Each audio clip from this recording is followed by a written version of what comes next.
Welcome to MaxJax Tech Tips. As you should already know, one awesome feature that really sets the MaxJax apart from most other car lifts is that it's portable. MaxJax comes with two large, non-marring built-in wheels in each post that help move your lift into place or easily roll away for storage. We realize wrestling a 300-pound column around your garage would not be fun, unless you feel like some sort of home garage CrossFit, but I digress. So, when your MaxJax is not bolted in place, feel free to wheel it around freely and easily. Whoa. Wait just a minute. MaxJax needs to be bolted down? Surprisingly, we get this question a lot, and the simple answer is yes. Yes, it does.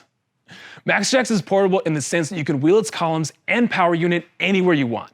But when you're ready to lift, you better make sure MaxJax is securely bolted into the included recessed anchors that you installed in your concrete floors. To maximize the portability of your MaxJax, remember, you're not limited to one lifting spot. You can always order more anchor sets and install them in separate bays or configure the columns in a wide and narrow positions. So, while the lift can be moved away for storage, when you need it again, it'll always be bolted to the permanent concrete anchors. Then, and only then, is it safe for you to lift the vehicle.